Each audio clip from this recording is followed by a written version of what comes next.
Langkah-langkah mencegah keracunan makanan pendahuluan kebelakangan ini, kes keracunan makanan dalam kalangan pelajar di sekolah mendapat liputan yang luas di media dan televisyen.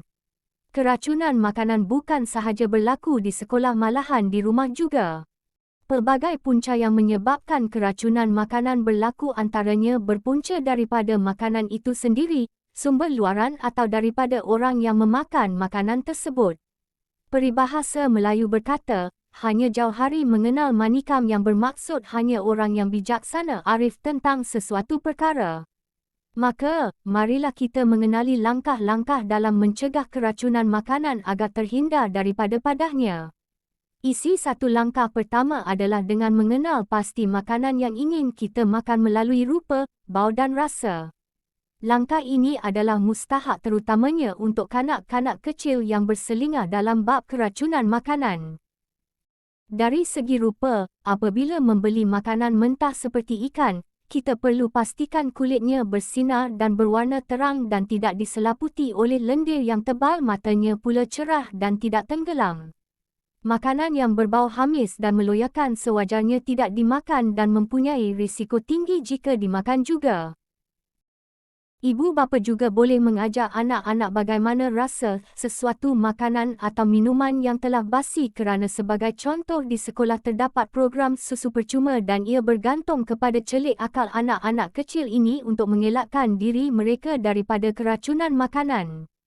Isi dua seterusnya adalah dari segi penyediaan makanan di mana kebersihan dapur, pengusaha kantin atau restoran dan tukang masak berperanan dalam mengelak daripada keracunan makanan berlaku. Makanan yang dijamu atau dijual hendaklah dimasak sempurna seperti daging akan berwarna perang di bahagian dalamnya dan ikan yang telah dimasak mesti mudah dipisahkan isi dari tulang serta tidak berwarna merah jambu. Alatan memasak juga hendaklah sentiasa dibersihkan sebelum memasak dan selepas memasak.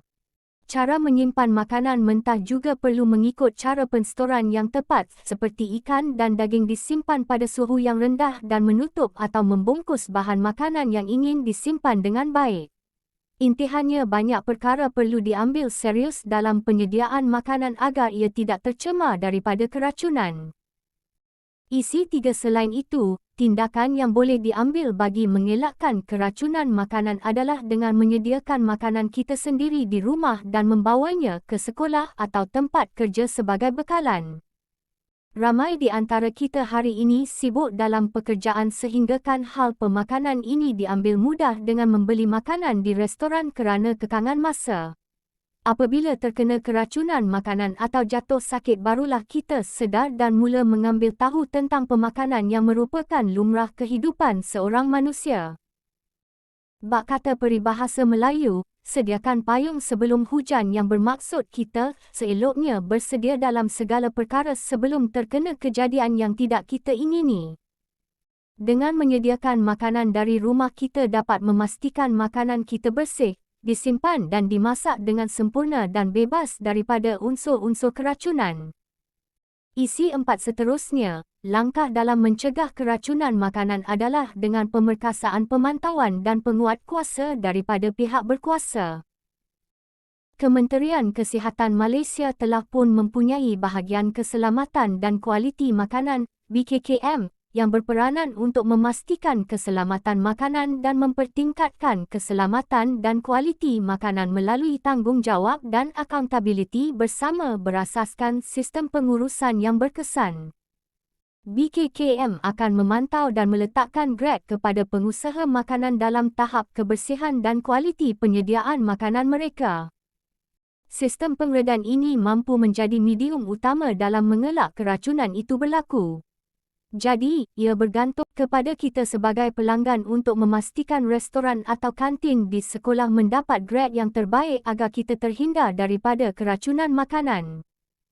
Kekerapan pemantauan dan penegasan dalam tindakan dan denda kepada pengusaha yang gagal mematuhi arahan hendaklah diperkasakan dengan lebih lagi supaya rakyat mendapat manfaat daripada tindakan tersebut. Penutup kesimpulannya, pelbagai pihak perlu menggembleng ilmu dan tenaga dalam mengatur langkah holistik bagi mencegah keracunan makanan. Usaha ini hendaklah dilaksana secara berterusan seperti pahat dengan penukul yang bermaksud setiap pihak saling bantu-membantu dalam merealisasikan sesuatu perkara. Lumrah manusia dalam melakukan kesilapan atau kecuaian, tetapi kita hendaklah sentiasa memastikan diri kita menjalankan tugas dengan betul agar kecuaian atau kesalahan itu dapat diminimalisir. Dengan mengurangkan kes-kes keracunan makanan, kita dapat melahirkan masyarakat yang cakna dalam kebersihan, bukan sahaja pada makanan malah kebersihan secara menyeluruh.